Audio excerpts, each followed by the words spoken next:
As the healthcare leader of the Tri-Parish community and with its Mary Bird Perkins Cancer Center at the forefront of cancer research and treatment, Terrebonne General Medical Center is a nationally recognized facility providing state-of-the-art technology and advanced services.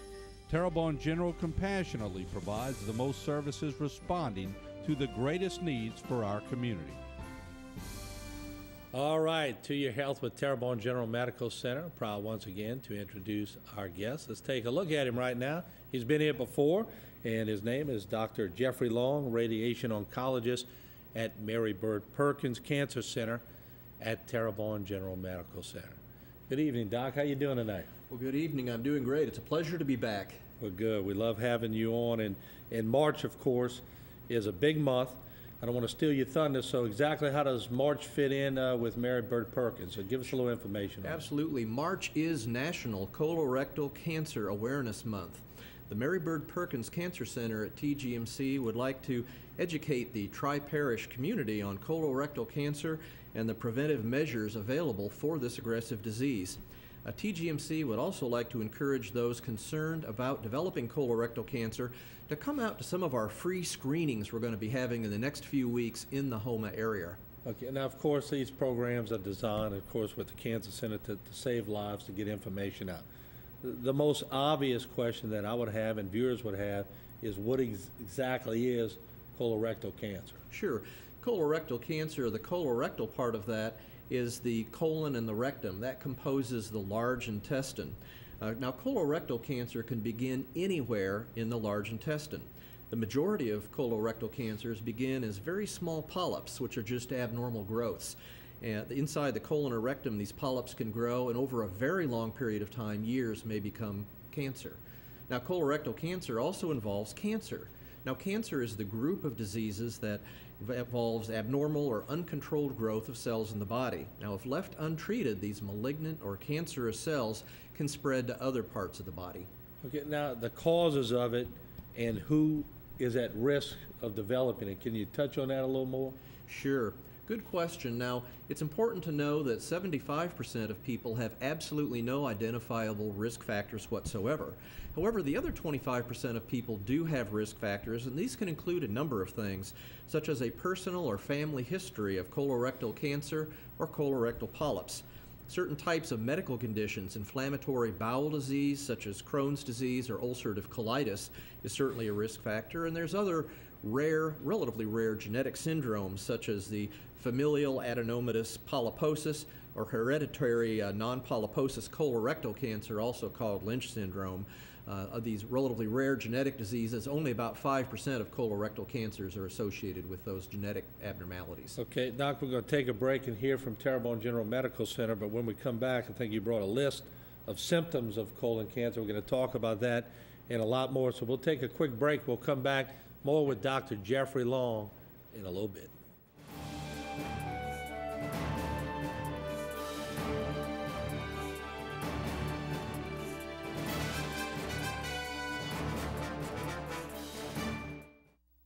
I'm very involved at Trinity Episcopal Church. My first experience at Mary Bird Perkins convinced me what a fabulous facility it was. The technology is state of the art. I know that because I was treated for a brain tumor on my optic nerve. My name is Cheryl Lane. I knew I needed to be close to my family, my friends, and my church. I'm thankful we have Mary Bird Perkins in our community. It's such a wonderful asset. Mary Bird Perkins Cancer Center at TGMC.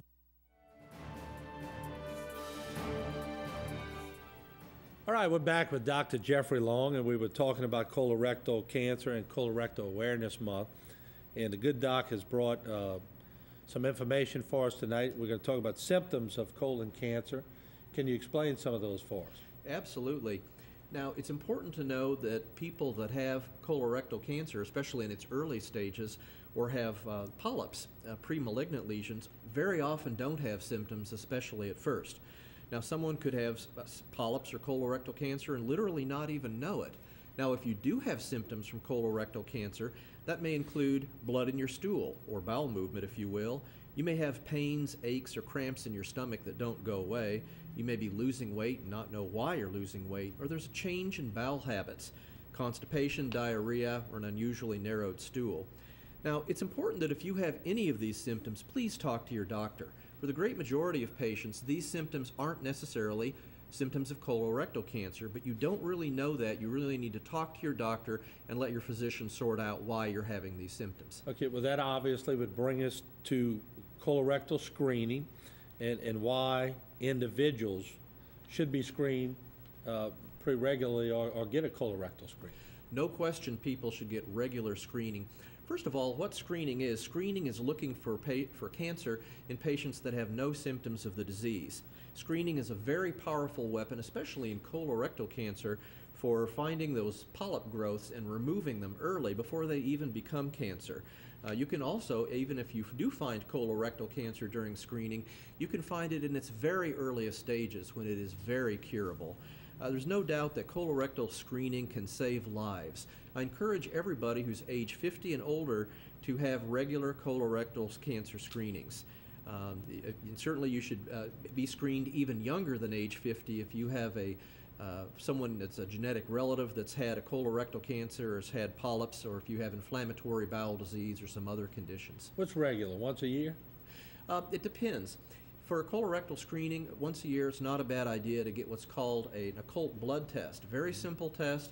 It can identify if you have blood in your stool. Yeah. Some of the more tests that take a little bit more effort, such as colonoscopy, you can do that if you have a clean bill of health with your first colonoscopy test. Right. You can do that only every 10 years. All right, now let me ask you, Dr. Long, the prevalence of colon cancer in this area. You hear different figures, different facts. How prevalent is it? Well, the frightening statistics are that in Louisiana, it's the 4th most common cancer diagnosis. We see a lot of colorectal cancer. Okay. How does one reduce the risk of getting that cancer? What can they do? You know, each of us have the ability to reduce our own risk of colorectal cancer, and the answer for that is a screening. Just like we talked about, starting at age 50, talking to your doctor about what screening tests would be best for you and at what time interval. That will definitely reduce your risk of colorectal cancer, and it can save lives. All right, now the types of treatments that are available, what would they be? Well, now the most common type of treatment for colorectal cancer is surgery, but you can also use radiation therapy for certain presentations of colorectal cancer, and even chemotherapy has an increasing role in the management of colorectal cancer. All right, let's go through the screening test for colorectal cancer, and when do you recommend receiving those tests? Sure. Testing the stool for occult blood, or blood that you can't see but is detected by a sensitive chemical test, is a good idea to do that yearly, especially after age 50. Another good screening test is, and that can be called the high-sensitive FOBT, if you will, or stool test. The second thing that you can do is a thing called flexible sigmoidoscopy. For that test, the flexible healthcare provider puts in a very thin lighted tube into the rectum and lower part of the colon. Now, colonoscopy is a longer, thin tube that can examine the entire rectum and colon tract, and that's done every 10 years for most people. You have to be a doctor just to pronounce sigmoidoscopy and all that kind You're of stuff. Polysyllabic, no doubt about that.